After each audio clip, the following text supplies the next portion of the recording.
Chapter number है अपना 11 बीरबल का किस्सा।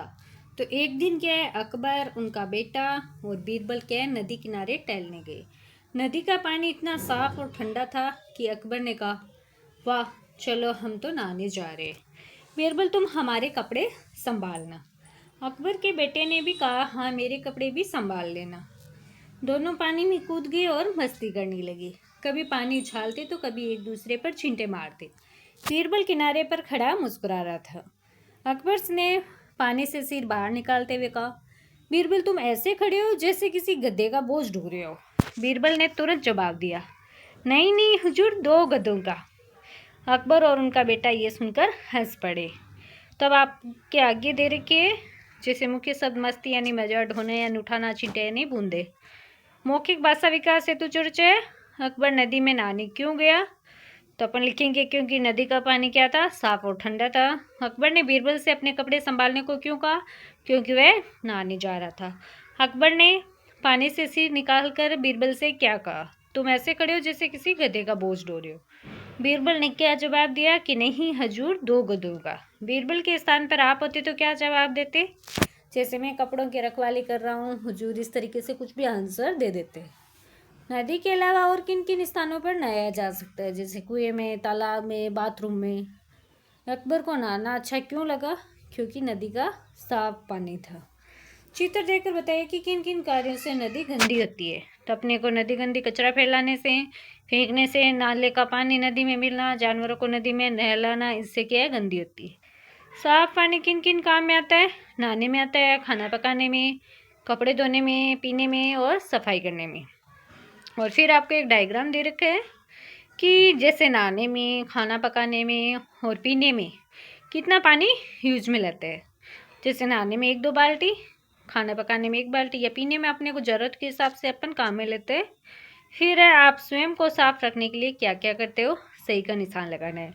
जैसे अपन क्या है, बाल भी साफ करते हैं, नहाते हैं, हाथ साफ करते हैं, नाखून भी काटते हैं, ब्रश भी करते हैं, तो सभी काम करते हैं। तो आप इनमें से क्या कभी कभी करते हो? जैसे मान लो कोई बच्चा ब्रश 2 दिन में 1 बार करता हो, या फिर नाखून के अपन क्या करते हैं, कभी कभी काटते हैं। फिर ये प्रतिदिन कितनी बार करते हो? तो अपन ये देखो, जैसे बाल बनाना 1 बार, ब्रश 2 बार, हाथ धोना ज़रूरत के हिसाब से धोते हैं 4 या 5 बार, नहाना 1 बार होता है।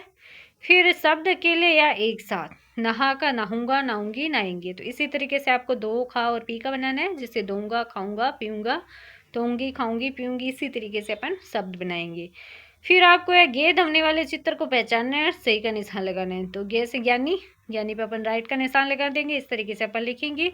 फिर मात्रा, वर्ण और मात्रा मिलाकर पढ़ना है और लिखना है। तो आपको गे वाला दे रखा है, से और त्रय का बनाना है, तो अपन इस तरीके से बनाएंगे। फिर है ना, मिला के पढ़ना है। तो यज्ञ, आज्ञा और अज्ञान। फिर शब्द पढ़ना है, ज्ञात, यज्ञ, आज्ञा, ज्ञानी, अज्ञान। शेष, नेत्र, भाषी, पढ़ो और ढूंढना है। इस तरीके से अपन शब्द पढ़ना सीखेंगे। हणे दवनी वाले चित्र को पहचानना है और सही का निशान लगाना है। तो पहले में पालक दे रखा है तो नहीं होगा, शेर भी नहीं होगा, कौवा भी नहीं होगा, बाण, बाण के अंदर हणे ध्वनि आ रही है तो इस पर राइट लगा देंगे। हणे अपन इस तरीके से लिखेंगे। मिलाकर पढ़ना है, गणना, कारण और पोषण। फिर शब्द पढ़ना है, कर्ण, बाण, वीणा, गणित, किरण, त्रिलोक, कौवा, मैदान, कैलाश और अज्ञात, इस तरीके से। फिर है, किरण अपने मामा के गांव गई और। फिर आगे आपको कुछ शब्द जोड़ के लिखने हैं अपनी मर्जी से। जैसे किरण अपने मामा के गांव गई और वहाँ उसने खूब मस्ती की और अनेक तरीके की चीज़ें देखी। जो भी आप लिख सकते हो वो इसके अंदर लिख देना। फिर अक्षय ध्वनि वाले में क्षत्रिय आएगा, क्योंकि बाकी के पपीता दे रखा है और फिर आपको न तितली दे रखी है, उधर चिड़िया दे रखी है। तो इस पे अपन राइट लगा देंगे। अक्षय को अपन इस तरीके से लिखेंगे, मात्राओं को इस तरीके से लिख देंगे। मिला के पढ़ना है, अक्षर हो जाएगा, सक्षम हो जाएगा, दक्षिण हो जाएगा और रक्षिता हो जाएगा। शब्द पढ़ना है, क्षमा, पक्षी, रक्षक, क्षत्रिय और परीक्षा। फिर पक्षियों की दुनिया के बारे में दे रखा है। अक्षय और रक्षित की माँ पक्षियों को खाना खिलाती थी, इसलिए उनके घर में बहुत से पक्षियों ने अपना घोंसला बनाया था। वह अक्षय और रक्षित को पक्षियों के बारे में बहुत कुछ बताती थी, इस कारण उन दोनों को भी पक्षियों से लगाव हो गया। वे रोज पक्षियों को दाना खिलाते, इस कारण से बहुत सारे पक्षी उनके घर आते और दाना खाते, पानी पीते। ये देखकर अक्षय और रक्षित को अच्छा लगता। तो पक्षियों को दाना कौन कौन खिलाता था? तो आपको इसके अंदर देख के लिखना है कि अक्षय और रक्षित की माँ क्या है, पक्षियों को खाना खिलाती थी। फिर आपको लिखना है अक्षय और रक्षित को क्यों क्या अच्छा लगता था। तो उनको क्या अच्छा लगता था, मतलब है ना, इस कारण बहुत सारे वो पक्षियों को दाना खिलाते थे, और तो जिससे क्या है, पक्षियों को उनसे लगाव था, तो वो उनको सबको अच्छा लगता था। कहानी की चित्र देखकर बताए कि इसमें क्या क्या हो रहा है।